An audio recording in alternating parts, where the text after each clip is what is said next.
પ્રકરણ 16 આખરે ચૂલો ચેત્યો। વિદ્યાર્થી મિત્રો, આ વાર્તાના લેખક બાલાભાઈ વીરચંદ દેસાઈ જય ભિખ્ખુ છે।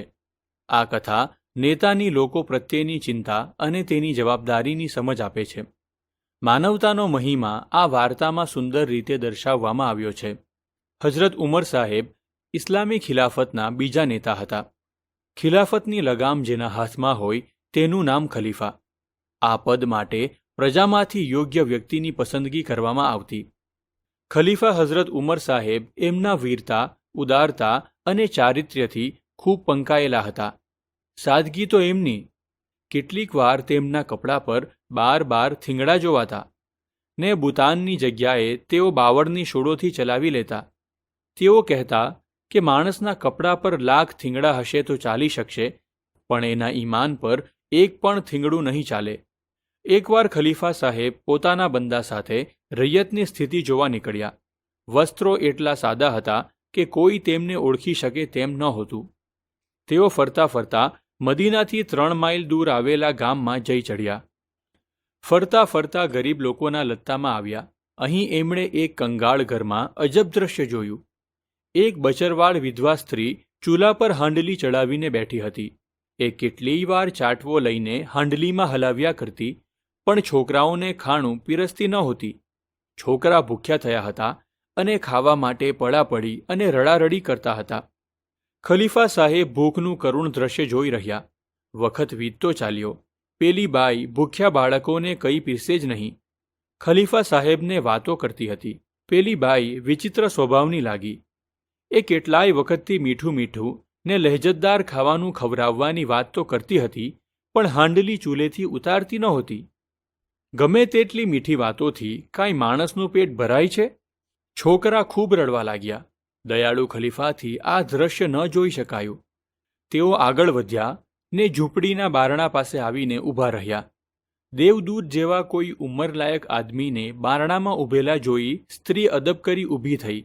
ખલીફા સાહેબે પૂછ્યું, આ બાળકો તમારા છે? જી હા।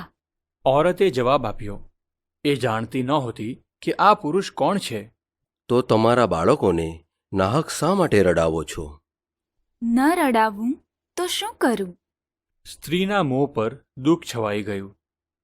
બાળકોને હાંડીમાંથી ખાવાનું પીરસો, માત્ર વાતો કરવાથી પેટ ના ભરાય। અવાજમાં લાગણી ભરી હતી। બાઈને લાગ્યું કે પોતાના દરવાજા પર કોઈ લાયક આદમી આવીને ખડો છે। મન ખુલ્લું મૂકી વાત કરી શકાય તેવો માણસ લાગ્યો। એણે ઓશિયાળું મોં કરીને કહ્યું, મહેરબાન, અમે ઘણા દિવસથી ભૂખ્યા છીએ। હું તો ગમે તેમ ચલાવી લઉં, પણ આ બાળકો કાંઈ સમજે છે? એ તો ભૂખ્યા થાય એટલે રડે જ। મેં છોકરાઓને રાજી રાખવા હાંડલી ચૂલે ચડાવી છે। મીઠી મીઠી વાતો કરી રહી છું। બાઈની આંખમાં આંસુ આવ્યા। એણે ધીરેથી કહ્યું, હાંડલીમાં પાણી સિવાય કાંઈ નથી। મારા ઘરમાં પણ ગોળાના પાણી સિવાય કાંઈ નથી। ખલીફા સાહેબ આ વાત સાંભળી 2 ઘડી એમને એમ ઊભા રહ્યા। પછી એમના મોં પર દુઃખ ઉભરાઈ ઉઠ્યું। તેઓ પોતાની કાંઈ પણ ઓળખાણ આપ્યા વગર એકદમ પાછા ફર્યા ને મદીના શરીફની મજલ કાપવા લાગ્યા। મદીના શરીફ પહોંચીને સીધા તેઓ રાજભંડારમાં ગયા। તેમનો પોતાનો ભંડાર તો ખાલી હતો, પણ પ્રજાના ભંડાર ભરપૂર હતા। તેઓએ કોઠારી પાસેથી લોટ, ગોળ, ઘી અને તરકારી લીધા। લઈને એક કોથળામાં ભરી પાસે બંદો ઊભો હતો એને કહ્યું, મારી પીઠ ઉપર આ કોથળો ચઢાવ। બંદો ગળગળો થઈને બોલ્યો, નામવર, એક કામ માટે આ બંદો હાજર છે। તેણે કોથળો ઊંચકવા માંડ્યો, પણ ખલીફા સાહેબે તેને તેમ કરતા રોકીને પ્રેમથી કહ્યું, રાજનો નેતા હું છું। મારી ભૂલને કારણે જ પ્રજા ભૂખમરો વેઠતી હોવી જોઈએ। આ ગુનાનો જવાબ એક દિવસ ખુદા પાસે મારે જ આપવો પડશે। માટે ત્યાં કંઈ જવાબ આપી શકું તેમ ભલો થઈને મને મારું કામ કરવા દે। બંદાએ ફરી આજીજી કરી, પણ ખલીફા સાહેબ ન માન્યા તે ન જ માન્યા। માલ સામાનનો કોથળો પોતાની પીઠ પર લીધો ને મજલ કાપવી શરૂ કરી। બંદો રોતો ને કરગરતો પાછળ પાછળ ચાલ્યો। 3 ગાઉની ખેપ પૂરી કરી તેઓ ફરી પેલી બાઈના બારણા આગળ જઈ ઊભા, કોથળા ઉતારી બધો માલસામાન તેને સુપ્રત કર્યો અને જટ રસોઈ કરી બચ્ચાઓને જમાડવા કહ્યું. બાળકો ખાવાનું જોઈ નાચી ઉઠ્યા.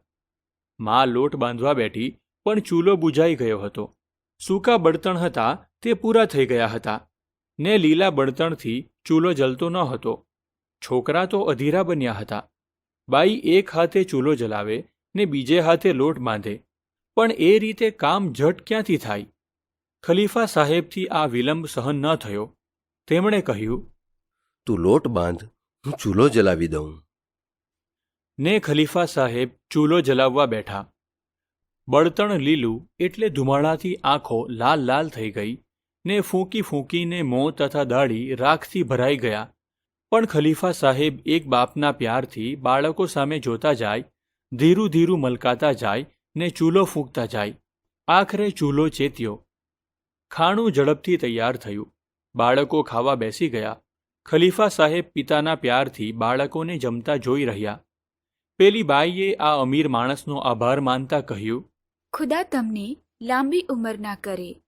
ખરું પૂછો તો રાજમાં તો રૈયતના સુખ દુઃખને પોતાના સુખ દુઃખ સમજનાર તમારા જેવા જ ખલીફા હોવા જોઈએ.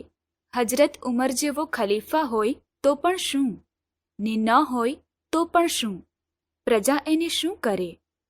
હજરત ઉમર સાહેબ આ સાંભળી કંઈ ન બોલ્યા. એટલું બોલ્યા, બાઈ, મારી તરફથી એમનો ગુનો માફ કર.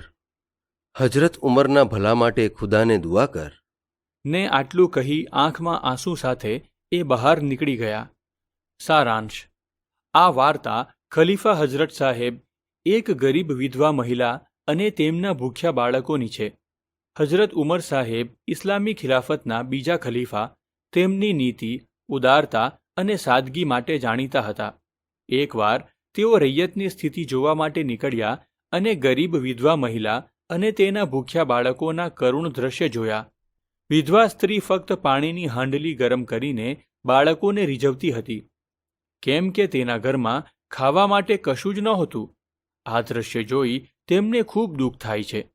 તેઓ મદીના પાછા જઈને લોટ, ગોળ, ઘી અને તરકારી લઈને આવે છે અને પોતે બળતણ ગોઠવી સ્ત્રીને ખોરાક તૈયાર કરવામાં મદદ કરે છે અને બાળકોને જમાડે છે. આ કથા હઝરત ઉમર સાહેબની માનવતા, ઉદારતા અને પ્રજાપ્રેમને દર્શાવે છે.